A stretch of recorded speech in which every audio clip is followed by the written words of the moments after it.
to click the go live button. That's what I have to do. Haha. Now we're streaming live on YouTube. All right. So hello to the YouTube crowd, and hello to the Zoom crowd, and hello to the folks in person. I don't have the battery in my nicer camera is a little bit off today. It's just low, and so I'll have it plugged in, and I'll go check that in just a little bit, and maybe upgrade our camera so that folks in the room can be seen a little bit better by those. It actually helps the audio as well. It just helps pass the audio through a better processor.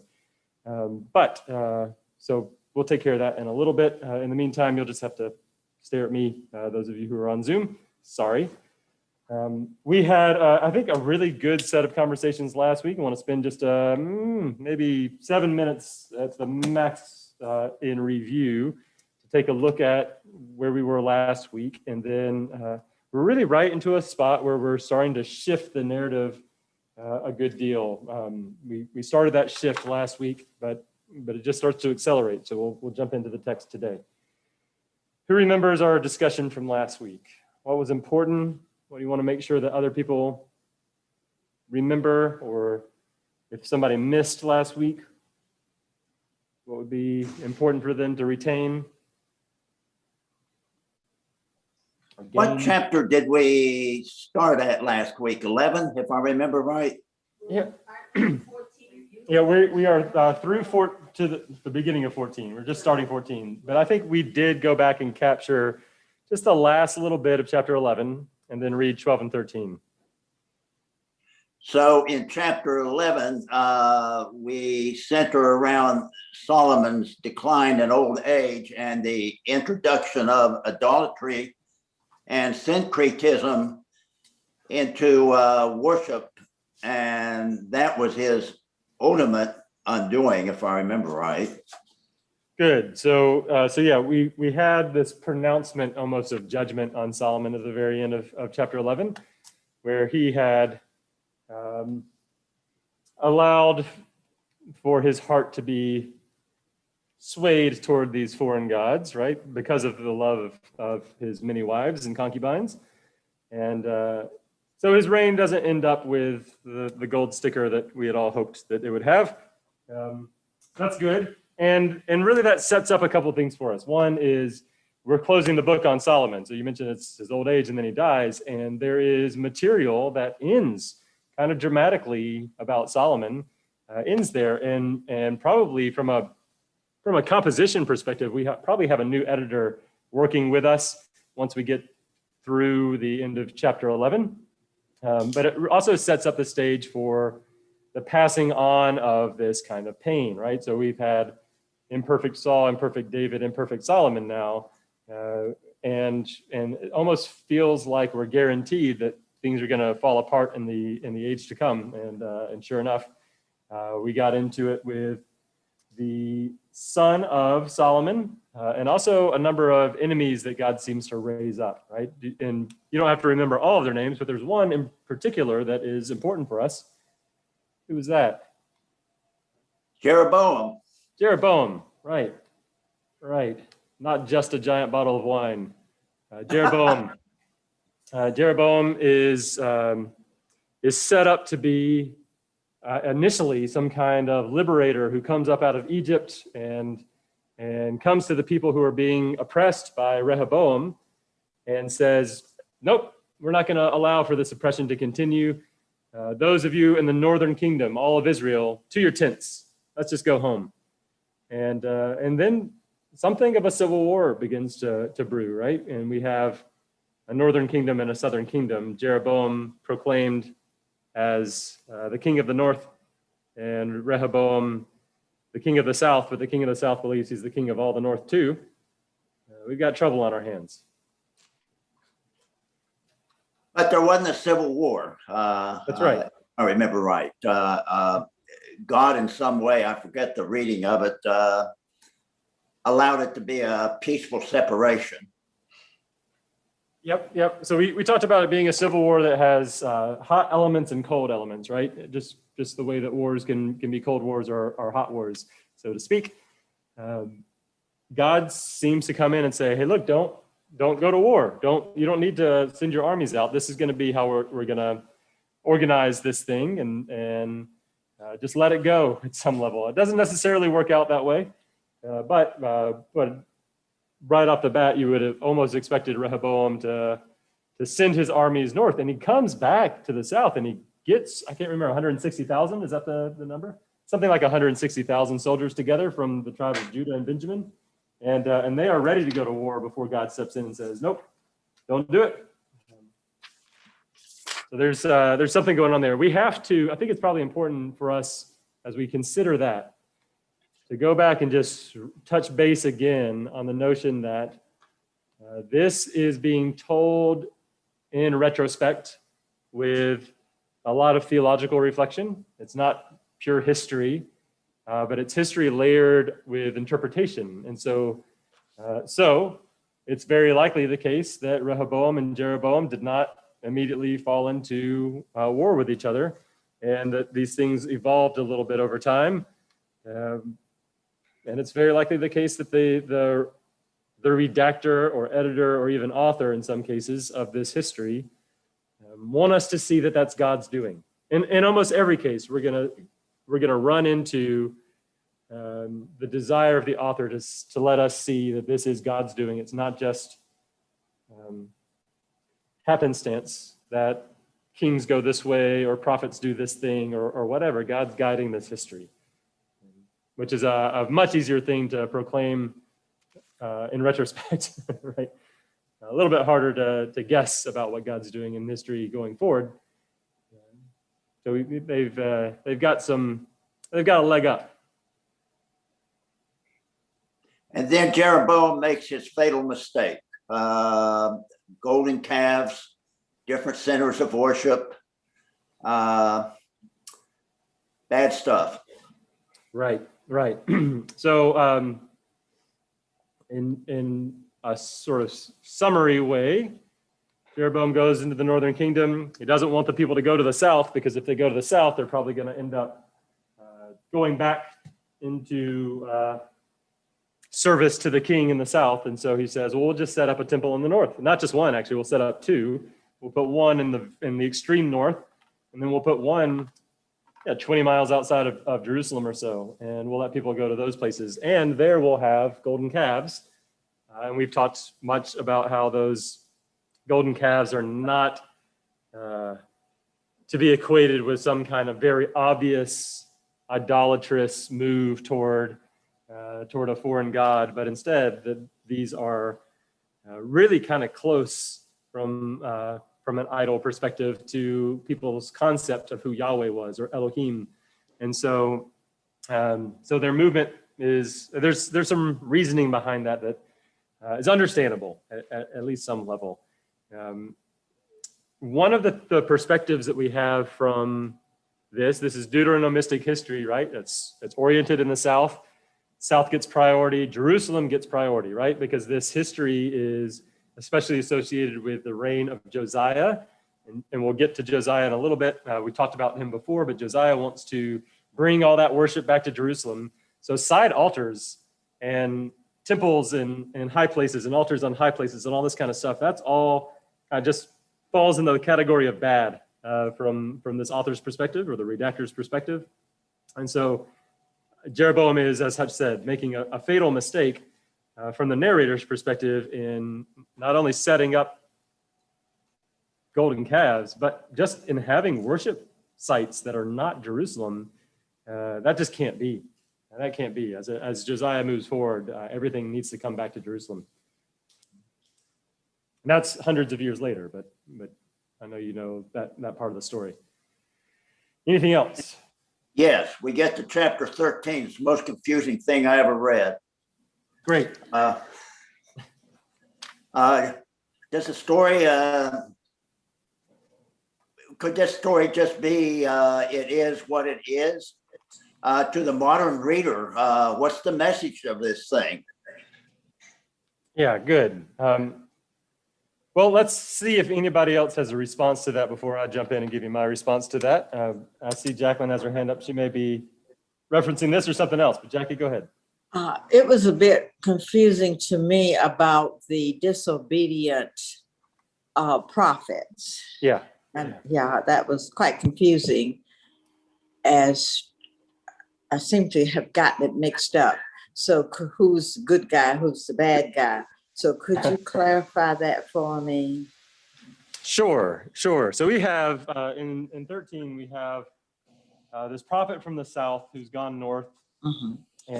and that prophet is seen as God's agent to pronounce judgment on the north, and it's fascinating in a lot of different ways that we won't get into. But that's prophet number one, and then prophet number two is this prophet that pretends that God said, "Oh no, you should come back and have dinner with me, and we'll hang out and we'll talk about things."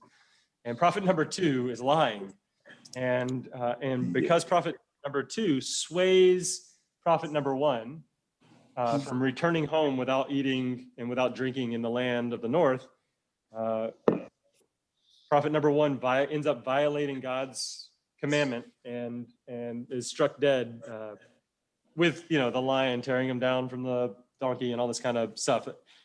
A lot of what we have to do is just say this at some level. This is folklore, and we'll come back to that in a minute because that's important. But the thing that we probably also need to look at is that so strong is the narrative's distaste for the north that this prophet cannot even eat or drink there. He has to get in and get out quickly before he becomes sort of infected with the sin of the north.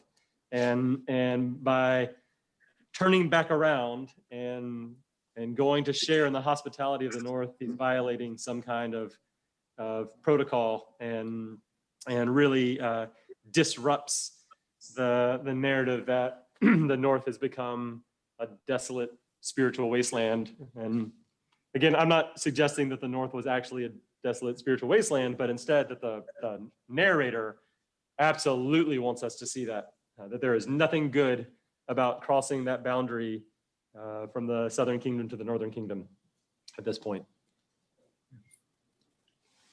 I could look at it from a literature 101 viewpoint and see various things. I have a Catholic Bible, and right away, as I reread this thing, the person who's to go and say this altar is not good, he is not called a prophet. He's not called a prophet. He's called a man of God from Judah. Yeah. The other fellow who tests him is a prophet. So there seems to be a layering of authenticity here, that whoever wrote this it's almost like, again, I don't know if there's theologic significance here, but just looking at it, if we assume there's a post-exile influence in this writing here, that in the post-exile period, the prophetic movement is starting to die. And the prophet here is not what he should be, but the man of God is. It's almost a foreshadowing. That's certainly possible. Yeah, it's possible. It may be that those terms are thought of as being more synonymous at this period of history also, in which case we have a different kind of trouble on our hands. But we have an evolution that you're pointing to that I think is particularly good, of the office of the prophet, right? We have many prophets we know, but we've had Nathan, for instance, who's named as a court official prophet. And we have another one that's coming up in our passage today. We're going to keep moving. And then we're going to get to Elijah and Elisha, and they sort of set a new standard for what a demonstrative prophet will be. And they are still not the same as the evolution that moves them toward the office of a prophet who is a literary prophet and writes down, or his school writes down the prophecies. So Isaiah and Ezekiel and Jeremiah and so on and so forth. That office becomes very pronounced and carries us through to a post-exilic period for sure. And then all of a sudden, to some degree, it stops. And we can look at Malachi and say it stops there. We could look at Daniel and take a look at how Daniel functions as a prophet, and from a historical and literary perspective. We can kind of play around, but certainly by the time of what we call the intertestamental period, the evolution has moved into a new place, and the concept of what that prophet is moved into a new place. And so there's probably something going on with that here, if not in a very descriptive way, at least in terms of how the language is being used. A complicated topic. I sure wouldn't feel comfortable going too far with it without doing more research. Final question. Let's say, as a modern person, I get this message, and I think we do. God wants us to do certain things. How do we know the authenticity of this message? How do we test it? I know in my own life, probably my personal motives are layered on to what God really wants. The church and scripture is very helpful in this, but it's more a community thing than it is some single person testing me. Right. Yeah. So all those are really good points, and more. So how do we know the authenticity of our discernment and whether or not it's accurate? And sometimes we just don't. It's fair to say. Sometimes we think, and sometimes we're wrong, and sometimes we have a much stronger sense of certainty from a biblical standpoint. And then moving through theology, you mentioned something that's really important, which is community. And even the prophets had community. There were other prophets, and they would frequently talk to one another. Even across sort of history, they generally are carrying themes through history and are in conversation. But there's usually a school of prophets that's around. And that's prophecy, which is a gift that is a little bit beyond just general discernment. In general discernment, I think we want to do a couple of things. Knowing that we're something less than prophets, or at least most of us. Make sure that our prayer life is set in such a way that we can listen. Make sure that we have a community that we trust to also listen, and with whom we can engage and discuss, and so on and so forth. Have a strong sense of the boundaries for what God might call us to. I think that's something that's sometimes been missing in our lives. So for me, God being love and God demonstrating God's character completely in Jesus, and so on and so forth. I've got to say, is it likely that God's going to call me to something that is unloving or which violates the character of Jesus? Probably not. I'm going to stand pretty firmly on, I don't think that would be the case. And so, so God might call me to expand my understanding of what love is. And that's the next piece of the work. But I don't think God's going to call me to do something that violates that, which also points us back to our text, right? We have read primarily through what we would call a Christocentric lens. So we read historical critical through historical critical lenses, sure. But when it comes down to it, and we read a passage where God says, just go kill all the men, women, and children, make sure that nothing's left alive, we stop and we say, all right, if Jesus is the full revelation of God in human form, so we can trust that God is seen in Jesus, can we imagine Jesus whispering into the ear of Joshua, hey, I'm going to need you to go kill all the men, women, and children, and the cattle to make sure that no one is left alive? I can't imagine Jesus saying that. And so I step back from the text and say, that's not a prophetic text in that way. It's not an instructive text. I can do something with it allegorically or typologically, but that's not it. And so we have to have, I think, that same kind of Christocentric lens in our prayer life that helps us to discern a little bit more clearly what the Spirit is calling us to do and how to be. Louise, I think I saw your hand go up, and this is, let's maybe spend 3 minutes or so on the topic, but anybody else? It's great. Good topic. I think I can keep it to 2 minutes. I can name that song. I can name that song maybe one minute.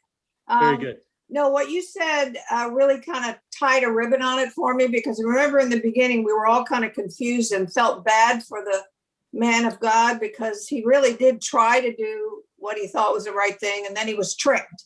Yeah. So what you were saying illuminated that, made it seem fairer to me with the Christocentric lens, because it's our responsibility, knowing Christ and his message and his life, to discern when we are being tricked. Sure. Right? I mean, it's not just, oh, poor me, I got tricked.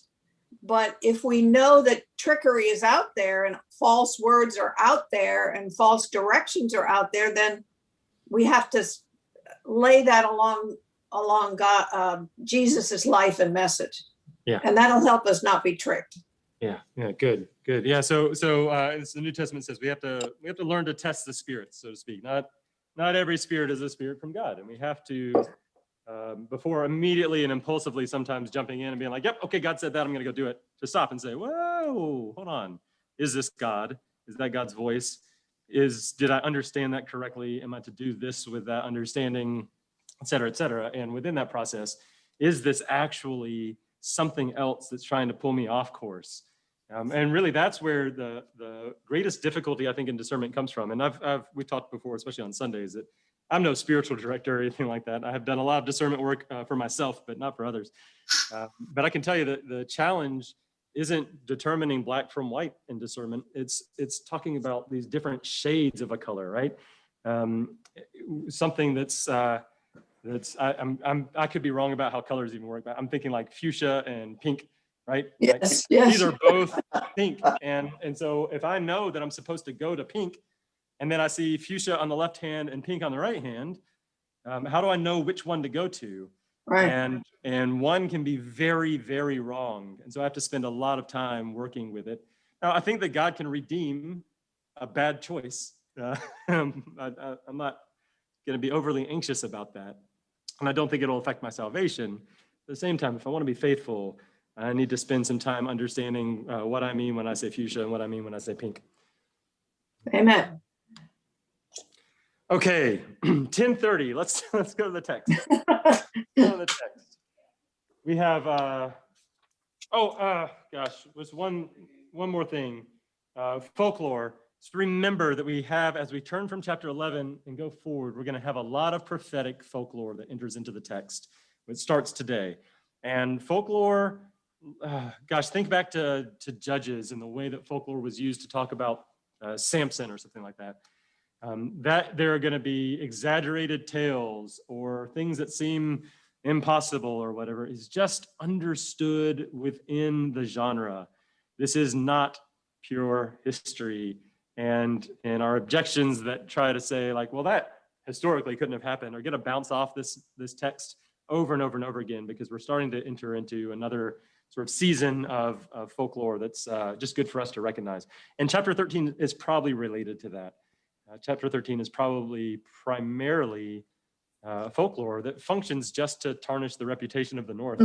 And I know that there will be another callback to it later on, but at some level, it's really just there to say the North is a terrible place. No one should go there. And if they do, they better not stay very long. Mhm. All right. I'm going to pull up the text. I haven't actually done that yet. And make sure that we're in the New Revised Standard Version this week. Okay. So we're going to be in chapter 14, starting at the first verse. Hopefully you all can see that just fine. At that time, Abijah, son of Jeroboam, fell sick. Jeroboam said to his wife, "Go, disguise yourself so that it will not be known that you are the wife of Jeroboam, and go to Shiloh, for the prophet Ahijah is there, who said of me that I should be king over this people." Remember that prophecy that God's going to tear away the kingdom? "Take with you 10 loaves, 10 probably for the tribes, right? Some cakes, a jar of honey, and go to him. He will tell you what shall happen to the child." Jeroboam's wife did so. She set out and went to Shiloh and came to the house of Ahijah. Now Ahijah could not see, for his eyes were dim because of his age. But the Lord said to Ahijah, the wife of Jeroboam is coming to inquire of you concerning her son, for he is sick. Thus and thus you shall say to her. When she came, she pretended to be another woman. But when Ahijah heard the sound of her feet as she came in at the door, he said, come in, wife of Jeroboam. Why do you pretend to be another? For I am charged with heavy tidings for you. Go tell Jeroboam, thus says the Lord, the God of Israel, because I exalted you from among the people, made you leader over my people Israel, and tore the kingdom away from the house of David to give it to you. Yet you have not been like my servant David, who kept my commandments and followed me with all his heart, doing only that which was right in my sight. But you have done evil above all those who were before you, and have gone and made for yourselves other gods and cast images, provoking me to anger, and have thrust me behind your back.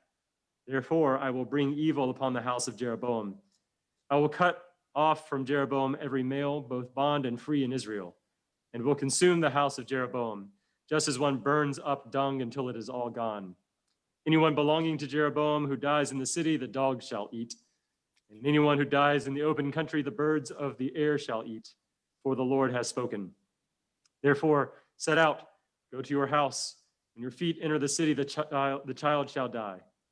All Israel shall mourn for him and bury him, for he alone of Jeroboam's family shall come to the grave, because in him there is found something pleasing to the Lord, the God of Israel, in the house of Jeroboam. Moreover, the Lord will raise up for himself a king over Israel, who shall cut off the house of Jeroboam today, even right now. The Lord will strike Israel as a reed is shaken in the water. He will root up Israel out of this good land that he gave to their ancestors and scatter them beyond the Euphrates, because they have made their sacred poles, provoking the Lord to anger.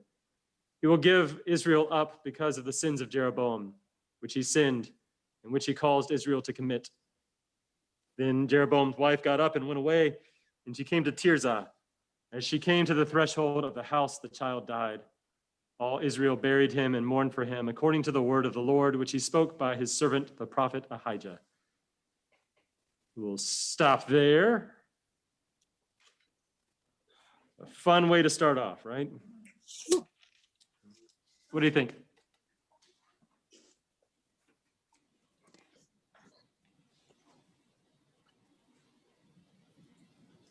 I think sometimes bad deeds always start with trickery. Right. You know, think of Esau, think of a whole, you know, if you tried to look for that theme. Yeah, that's right. I'm not sure that the theme is meant to be underlined from the biblical perspective, but from our perspective, we probably ought to take a look at that from time to time and say, gosh, these roots go deep in many, many cases, right? Well, I don't know, there is a theological basis for it, because when you think about it, sin usually involves a gross dishonesty of some kind, either to ourselves or to somebody else, a trickery. Yeah. And so that, you know, to me, trickery means there's a reason why I can't be honest with my brother or sister or myself. Yeah. And that's usually some kind of denial of something. Yeah, for sure. I mean, for sure. I think without a doubt, there's a theme there. Landon, do you have your hand up? Okay. Let me flip the camera over to you.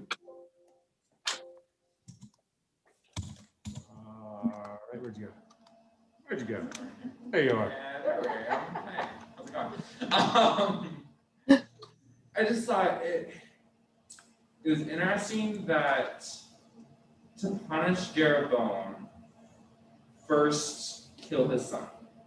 And it's like, because of his deeds, someone else will suffer first. Yep. But also Jeroboam suffering, and then I think we're going to get that Jeroboam also dies here. But first, we're going to do something else that affects you and might hurt you more, and also hurts other people. Yeah. I thought that was interesting.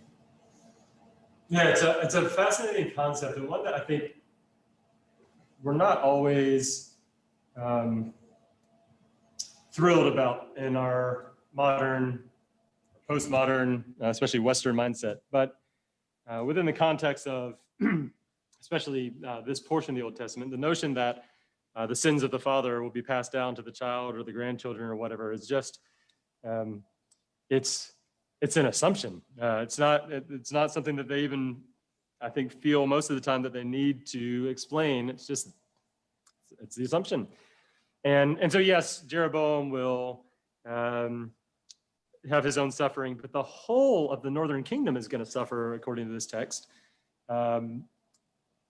simply because of, as the text describes it, simply because of Jeroboam's action. Now, should also see that people are, from the text perspective, also violating God's commands by worshiping these other things. It's not, it's mutual in some ways, but it's almost as if we go back to Numbers, I think in particular, in the description of why God is going to allow the Hebrew people to come into the land of Canaan and dispel the Canaanites and the Perizzites and the Hivites and the Jebusites and so on and so forth.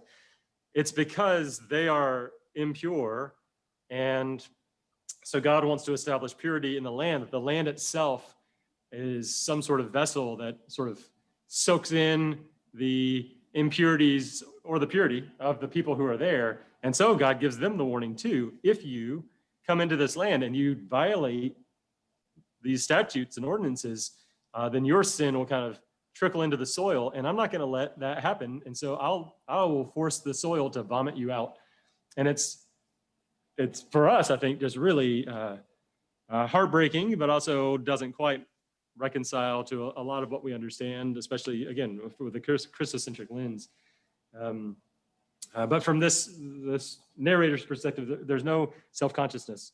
Now, again, I think for us, the extra lens that we have to apply that helps probably a little bit is to say that this narrator is writing this history or this theological reflection on history, oh gosh, probably at a minimum 300 years after this happens. And so this is a telling of the story in a way that is supposed to promote their perspective. Does Jeroboam's son die? Historically, probably, yes. Was it God's punishment? Only as the narrator of 1 Kings tells us. Does the northern kingdom get destroyed? Absolutely. Is that God's punishment? All we have in this way is the reflection of 1 Kings. And for that matter, was David good? David, you weren't like David, my servant, and so I'm going to chew you up and spit you out. Well, we would object and say, did you not read 2 Samuel? Because I don't think he was particularly good. The narrator doesn't care. And I think it's not because the narrator thinks that, I will call him he, because in all likelihood, that he was going to deceive us somehow, but instead that he was going to emphasize something else theologically and hope that we would move in that direction. Not always helpful, but I think that's what we can do with it with our toolkit. Yes, Jim. I think it's interesting. I'm looking at a timeline here for how long Judah existed and how long Israel existed. And one was 200 years, that was Israel. Yep. Before the Assyrians captured them. And then the other one for Judah was like 300, roughly speaking, in captivity and dying. Yep. So both were punished. Yeah. For different things, but basically, in essence, the same thing. Absolutely the same thing. Yep. Yep. And sin. Right. And I mean, even Jeroboam, as you'll find out in the next two verses, ruled for 22 years. Yeah, that's right. So punishment doesn't seem to fit the crime. In some cases, right, and it's not immediate, which sometimes we wish it would be, and sometimes it is, and then we object to that. It's challenging in that way, but you're right, and really helpful to call us back to in the larger arc of the narrative. What's going to happen is 722, the northern kingdom gets destroyed. 586, it only takes 140 some odd years later that Babylon comes and destroys the southern kingdom. And from the writer's perspective, for the exact same reason. And from the prophetic perspective, the southern kingdom had all the benefit of watching it happen to the northern kingdom and should have changed, and they still didn't change. So all of this is, at some level, has to be understood as preface to that story of destruction and a way for us to understand that theologically. And we can, and I think probably should say, that's not my theology, 1 Kings. I don't agree with you about how these disasters come to be. But there's probably something we can learn from it, even if we disagree about the mechanism, and probably should. In the same way, though, just thinking about the mechanism, this may be helpful. When you look at the four Gospels, all four of the Gospels, everything in them virtually is somehow a preface to the story of the crucifixion. All four of them are telling a crucifixion story with information that they think you need to know to understand the crucifixion. And so, so in the 19th century, there was a scholar who wrote of all four Gospels that they are extended prefaces to the Passion narrative, each one of them. And that's really a helpful way of us understanding them. So the resurrection and the teaching and everything else, the birth in some cases, is all there to help us understand that author's perspective on why. The question why for Deuteronomy, Joshua, Judges, Samuel, and Kings. And actually a little bit Chronicles too, but that's another story. The question why for them is, why did God let the Assyrians destroy the northern kingdom? Why did God let the Babylonians destroy the southern kingdom? And they changed, even in the way they write, they changed the question to say, why did God cause the destructions? And the answer is because of the great and terrible sin of the people. Yeah.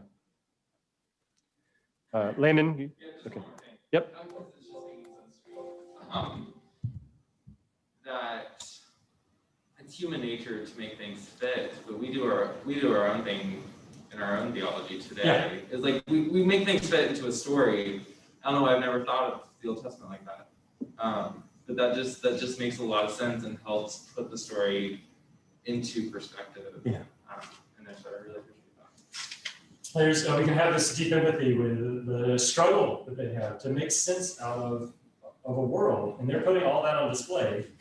And I think, again, especially in the West, in America, with our evangelical, and I don't mean evangelical, I'll just say evangelical, and if you are confused by that, object and interrupt me. But with our background in evangelicalism coming out of England, we have a strong desire and developed a very strong desire to make the Old Testament and the New Testament into these very coherent displays of God's perfection and all this sort of stuff, such that we don't hear the invitation to come and hold the stuff with people who are just holding the stuff and putting it on display.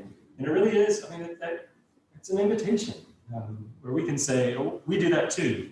How do we do that? Do we ever do that in a way that makes us into the good guy and makes God always on our side instead of maybe understanding that God's bigger than that? So on and so forth. A lot is revealed about us, even when the things being revealed about God, we might say, aren't quite accurate from the text. Almost always something's being revealed about us. Yeah, Judy. Right. Can I ask a question about these chapters? Or this history is written how many years, presumably, after the fact? Yeah. And I often wonder, it's a look back at history. Without a doubt, yes. And so people, it's almost like a justification. It is. So when I think about the last 250 years of American history, what will be regarded as punishment, what will be regarded as whatever, yeah. And as they reflect religiously and spiritually on all of this, how will it really be written? Great. And the same thing with the Kings, is looking back at these fights between North and South and evil and whatever. It's sort of like they're trying to build a pattern for what to avoid in order to have the quality of life, which never occurs. Yeah. It's more like this is a repeat pattern over the centuries and over the millennia. Good. So a number of really good things there. So first, the question: how many years after? We have multiple threads. Some of them are old, and we have these little references. Like in chapter 11, Solomon had all sorts of things that are written in the book of the Acts of Solomon, or whatever, the Annals of the Kings. That's not this book. That's a different book, and that's this is the theological reflection of the history. So we have some information that's coming from the 10th century BC. The editor who is giving it its final form, without a doubt, is writing somewhere around the 6th century, the turn of the 6th century. So I think very, very likely writing in the time of Josiah, a little bit after Josiah, even more likely, probably around the time of the Babylonian captivity, maybe a little bit after that, but hundreds of years of theological reflection. And there is a warning in this that the monarchy is just not a good idea, or it wasn't a good idea, and that there was no guarantee we were going to have anyone that's good. And if there was going to be a restoration of the monarchy, which I'm sure this person could see on the horizon, if there was going to be a restoration of David's line in the southern kingdom, the Messiah was going to come. We better hope that we're inspired to understand the perfect goodness that the king was supposed to have, that the king missed. And so what ends up happening at the close of the Old Testament canon is that's not fulfilled. As you mentioned, dude, that here's the paradigm, and nobody's fit the paradigm. And so whether you're looking at Second Chronicles or Malachi or some of the other prophetic text, there is this lingering hope at the end of the Old Testament canon, because yes, after the Babylonian captivity, the Persians allowed the Jewish people to return home and reestablish a kingdom and reestablish the temple. But the Greeks are right on their heels, and there's going to be occupation. There's a little brief, I think, 70-year period of not having occupation, and then after that, it's this longing for a restoration. And so as we enter into the New Testament story, the New Testament story begins with a longing for the perfect king from the line of David, who will establish the peace that we were hoping for and that we never got. So fertile ground for the story of Jesus in the New Testament, who then defies the expectation by becoming a different kind of king altogether. Luis. You know, that macro version of both the Old Testament and the New was very clear to me about the four Gospels being a preface to the crucifixion story. And then as you were talking and Judy asking her question, I came to the conclusion, I was asking myself, so what's the message of the Old Testament as clearly stated as the message of the New? And I got really sad, because if it just ends for the Jew with this ongoing hope, now salvation, as people say in the New Testament, really almost brings me to tears, and it never did before. Because to have that hope for so long, what does the modern Jew do now? I know they think Jesus is a prophet and a good person and all, but this whole fulfillment of everything their story was leading to, do they just stay in that hope? So it depends on which kind of branch of Judaism. Right. In many cases, they would look at us and say, Jesus didn't fulfill that hope. That the way that we are reading Scripture and understanding Jesus to fulfill it is not the way that they would read Scripture. And we've talked about this before, that Jesus did not sit on a geopolitical throne and therefore did not fulfill the desire to have the descendant of David sitting back on the throne. And so some Jewish people would go that route and reject our concept of Messiah or the fulfillment of Jesus, and then say, so yes, we're still waiting and hoping that one day God will restore our fortunes and place a ruler back on the throne, and so on and so forth. And depending on the branch of Judaism there, different answers to the question, why hasn't it happened yet?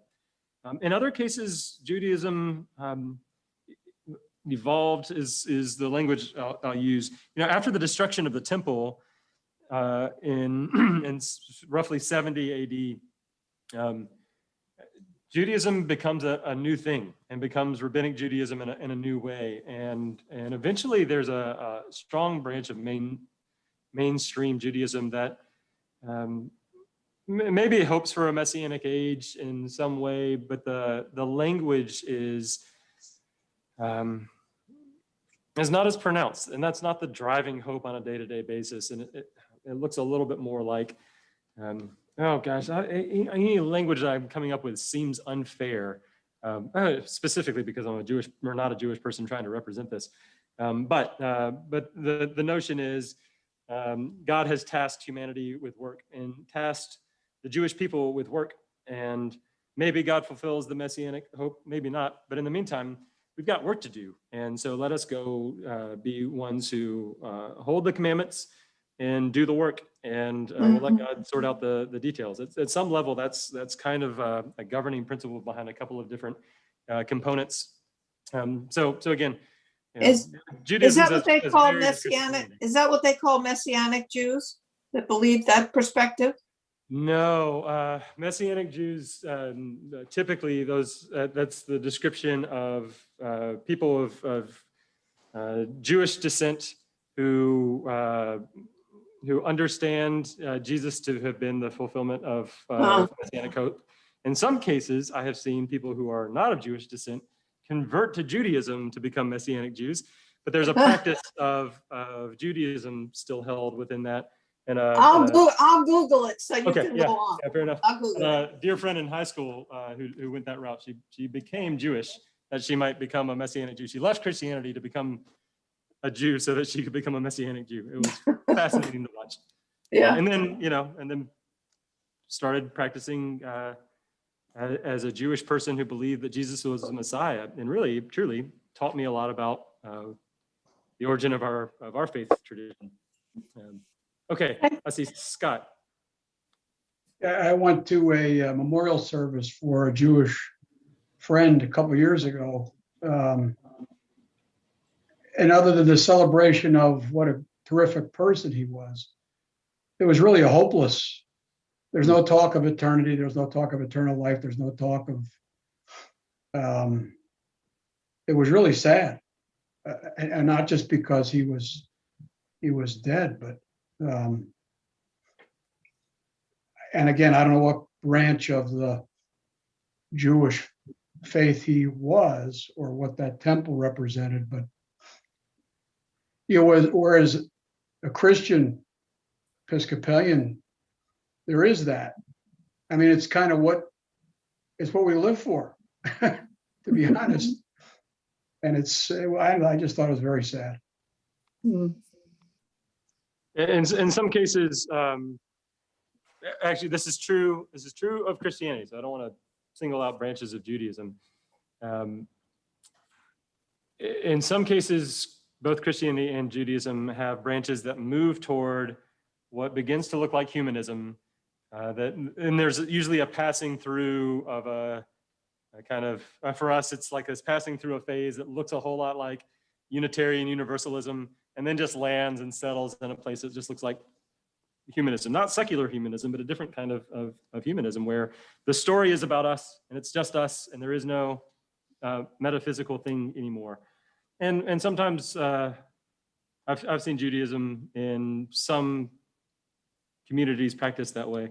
I've also seen it the exact opposite. So hard to try to paint with broad brushstrokes in speaking of such a complicated set of practices and beliefs. I think I saw, Judy, did you have your hand as well? Yeah, I was going to say, it's hard to describe. Christianity and Judaism are just not the same. Oh, for sure. Judaism is a culture as well as a religious practice. Yeah. And that is very different from Christianity, which kind of transcends other cultures, but it's a religion within it. And so it's hard for people who are not Jewish or part of Judaism to really understand why they wanted Israel, why they want to, why being Jewish is different. It's something it begins at birth, so to speak. You know you're Jewish because. Right. But Christians just, and as far as after. Some Christians do. Right. There are Christians, especially in ethnic Orthodox communities, who very much understand that. Yeah. Right. It's interesting about what happens at death. No, it's true. Dying is dying. And I think that because in many discussions I've had with Jewish people about the afterlife, so to speak, it's a very distinct difference. Sure. So. Yeah. And It's I just, don't think, good for I us to don't think, remember that, right. that if we go and talk to our friends at Chabad, their concept of the afterlife is very, very different than if we go and talk to the folks at the Reform Temple down the street. Right, but that's true. Yeah, That's true. It is widely varied. There are movements and denominations, so to speak, in the same way that there are for us. If we talk to the folks at 1122 or the Roman Catholic Archdiocese, the three of us are all going to have very different ideas about life and the afterlife and everything else in certain ways, because that's just how things have been. Right, because one of the things is that Christians tend to try to do the right thing so they can go to heaven.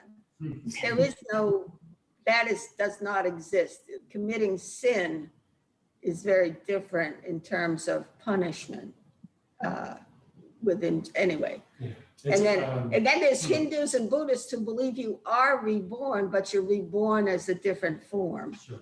So We have 60 seconds to do interreligious dialogue and world religion studies. I think that probably good for us to have additional conversations about this, especially as it relates to our text. I'm trying to figure out how we might solve for a little bit of that.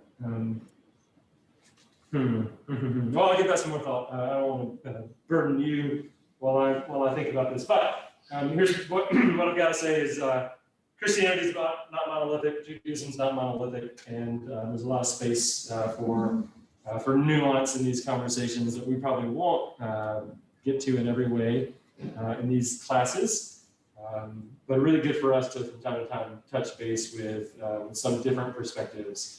And to acknowledge that we have different perspectives, and so to let us all talk about those also. We'll do that more as we gather together again next week. Just as a quick reminder, we will have class. We'll just continue having class. So the Wednesday of Holy Week, we'll be here at 10 a.m. The Wednesday after Easter, we'll be here at 10 a.m. So just come on whenever you want to come on. I'm going to turn the camera around and let the good people on YouTube and Zoom be the good people here in the classroom. Hello, everyone. YouTube folks, we're going to say goodbye to you. God bless you. Hope you have a good rest of your week. In that stream here in a second. If I can figure out where. Here we go. All right. God bless you again. Hope you have a wonderful